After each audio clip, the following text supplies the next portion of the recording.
Okay, so we're going to talk about crack cocaine, and in this lecture it's going to be a description of what crack cocaine is and importantly how it differentiates from cocaine.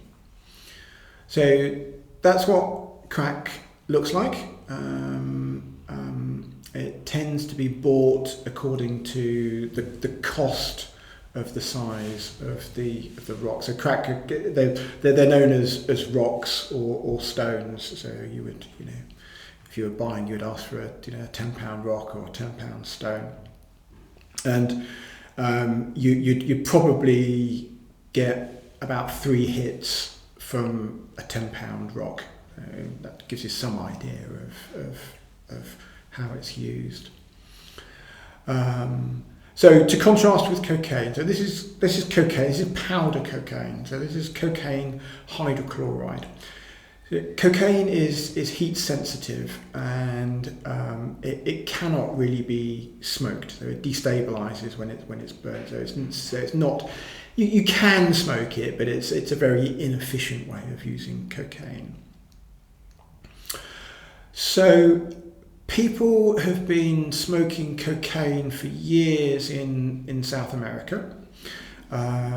The early stage of the production of cocaine, so production of powder cocaine, so converting the cocaine leaves into powder cocaine, there's an intermittent stage called base or pasta basica, and typically the early process would be close to the fields, and then it will be converted into this crude product, which would then be very easy to transport to the labs for refining into cocaine, rather than just driving lorry fulls of leaves everywhere. Yeah.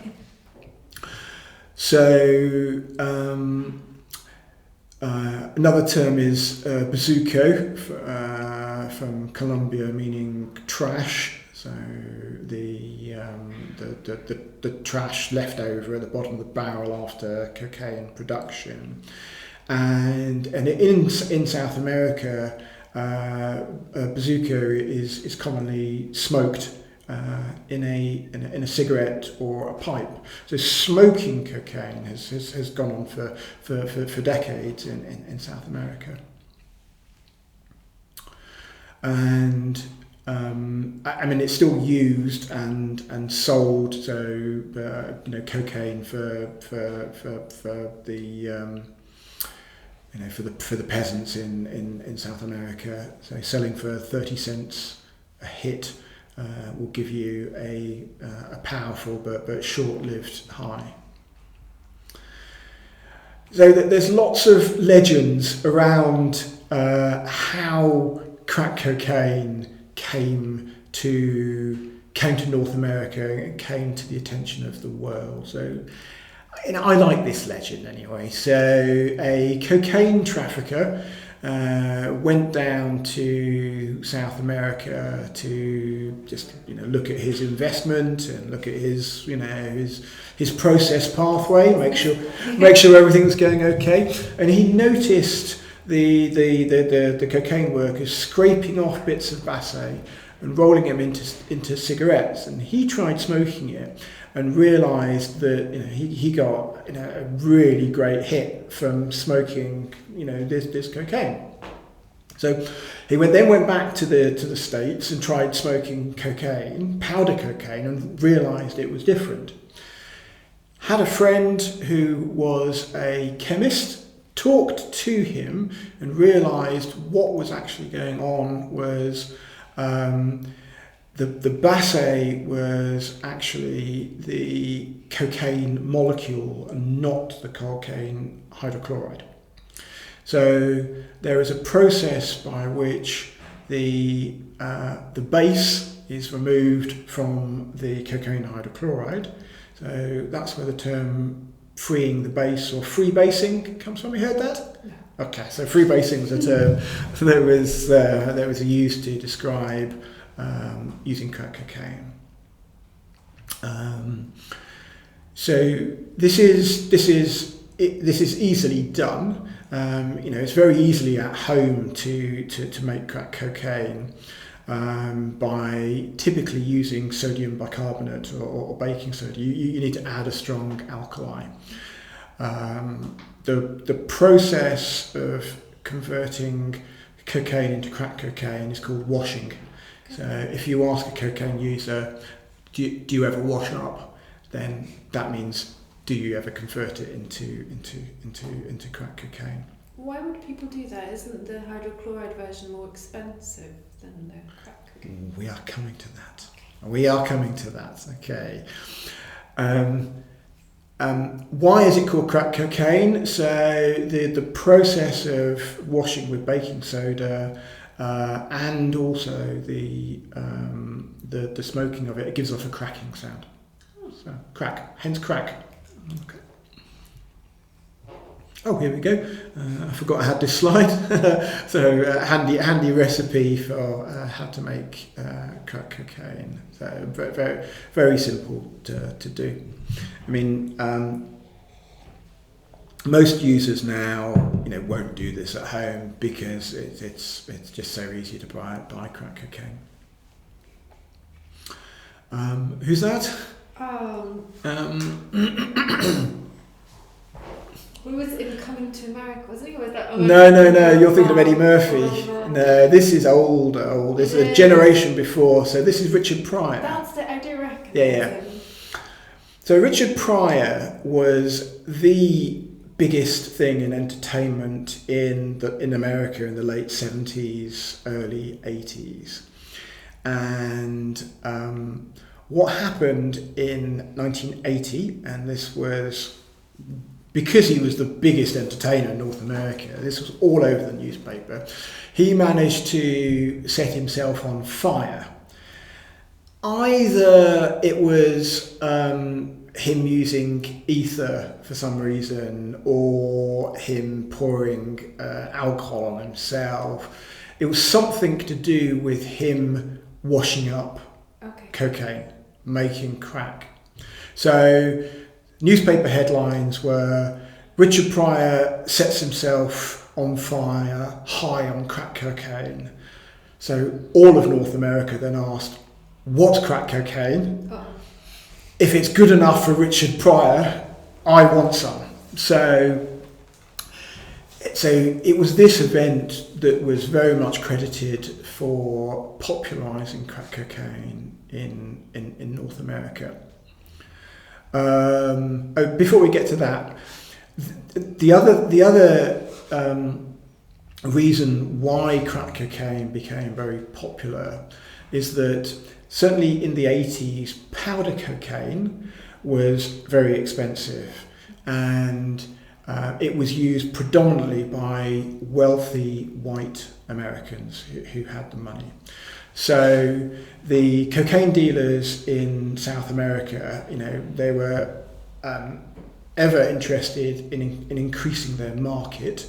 They were interested in crack cocaine because crack cocaine could be sold for $5 rocks, and hence you open up a whole new market of people with $5 in their pocket, and hence it was opened up to the less affluent, including the large African American population in the States.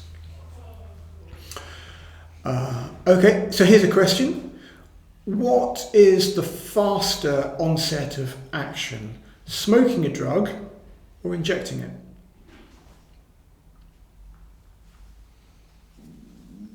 It's a trick question. Yeah, it's great to me, isn't it? Because I guess there's an element of which, how quickly can you get it into your bloodstream, and how quickly is it going to get to your brain to have the action? Yeah, exactly. So most injection sites won't be more proximal than your Yeah, lung. quite. So the absolutely. So the answer is smoking is by far the best, the fastest way of achieving onset of action for the drug. So if you're thinking about injecting. You're injecting into the slow venous system, a slow, low pressure circulation. It will take a while for it to go round to the right side, the low pressure right side of your heart. You then need to go to through your lungs to the left side of the heart, to the brain. If you inhale a drug, you remember there's the huge area in the lungs for diffusion, straight to the pulmonary artery, left ventricle, high pressure, straight to your head. Yeah. So the best way of getting a hit is to smoke something. So hence having a smokable form of cocaine is a very efficient way of delivering that hit to your head. So that is why cocaine is so popular. And I guess less technically difficult, the delivery system. Yeah, absolutely. Yeah. So all you need is a pipe.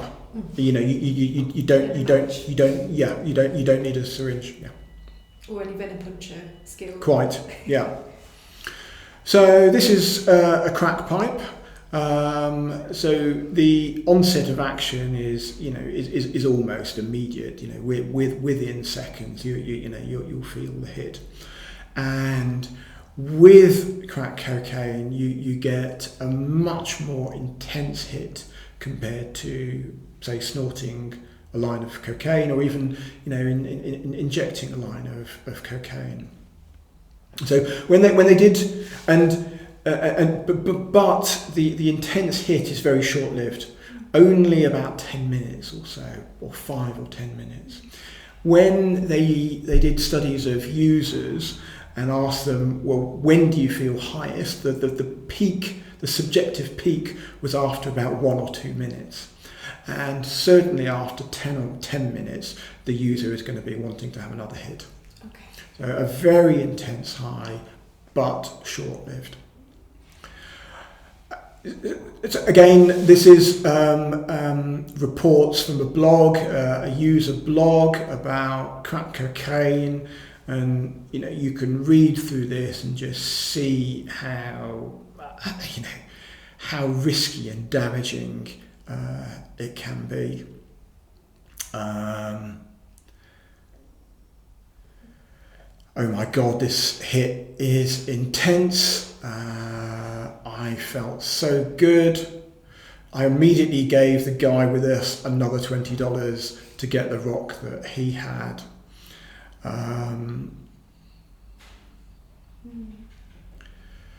My world was still spinning after just 2 hits, so a very intense high.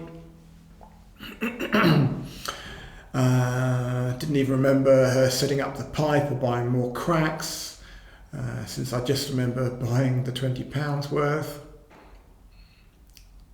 Again, another quotation about sex. No sex, they just stuck to the drugs again, like the previous story.